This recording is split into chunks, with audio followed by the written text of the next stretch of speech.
Hi, I'm Lauren Green, and you are in the strategy room. With very little time left in the election, both Hillary Clinton and Donald Trump are not relenting as they focus on key battleground states leading up to America's final vote on Tuesday.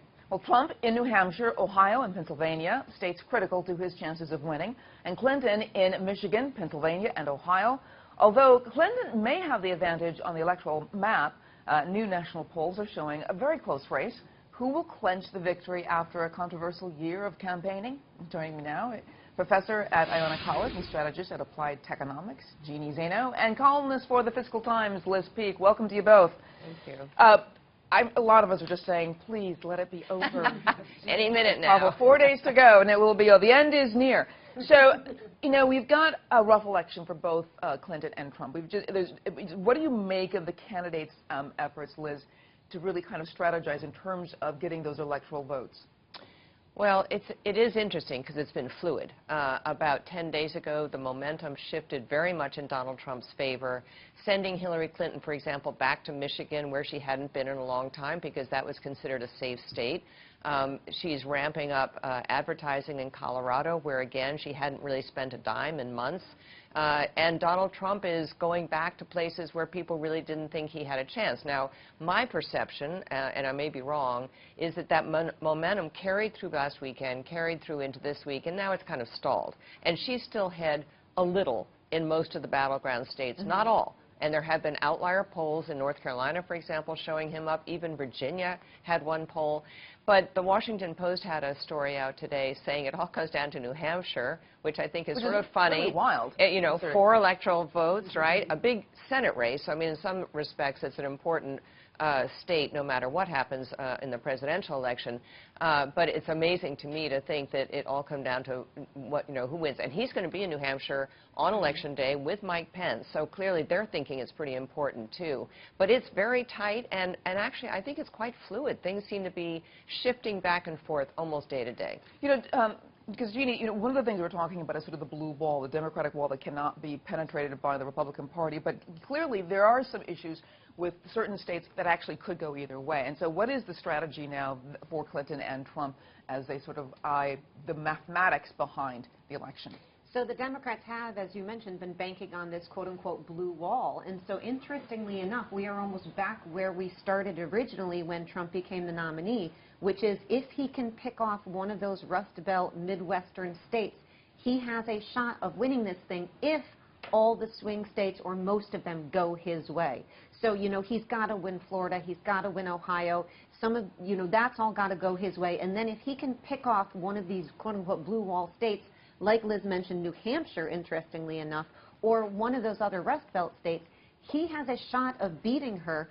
You know, the Electoral College does, and we have to be clear on this, favor the Democrats. There is a blue wall. She is up around 270 by almost every count. But again, if things go his way, depending on what happens in the next 4 days, and he can pick off one of these very close states in this blue wall, he has a shot still of winning this thing. And unfortunately, I think a lot of that has been absent from the discussion in the media, which has almost continued to say that she's got the 270 locked up, you know, barring something else happen. And that's not the case. And I think the biggest danger for the Democrats, if I was advising her, is to be complacent at this point and to feel like, you know, you have 4 days and you can pretty much coast because this is a locked thing.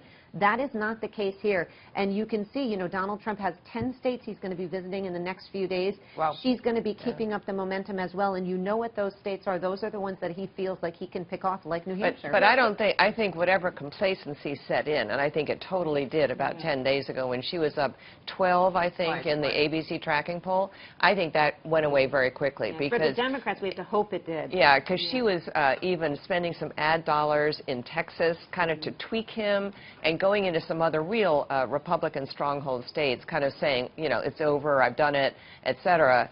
I do think, by the way, should that worry the candidates that you've got these spikes so close and the difference is almost daily? Yeah, the erratic nature. How much should that worry them? Well, I think what the Democrats are focused on, and actually I think they have been focused on this for 2 or 3 months, is turnout.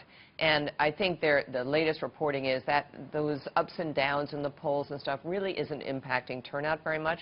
What is an issue for the Democrats, and that's why, and the reason we've seen President Obama so aggressively out there, and Michelle Obama, is black turnout is down in Florida, in North Carolina, these states that are absolutely essential to both candidates.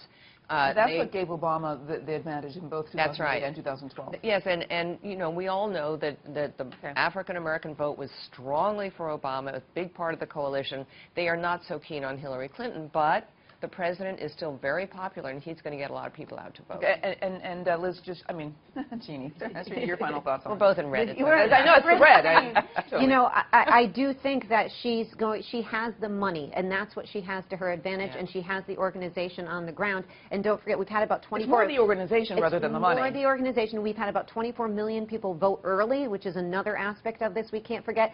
But absolutely, if she's got to get out a higher percentage of the Latino and Hispanic vote, and she's got to hope that African Americans come out almost in as even numbers as they did for Obama, and that millennials don't either stay home or go to Donald Trump, because that could be a killer for her. So she does have real challenges on her hands. All right, I want to thank you so much, Liz and Jeanne, for being here. And for complete coverage of the 2016 election, go to foxnews.com. I'm Lauren Green, and thanks for watching.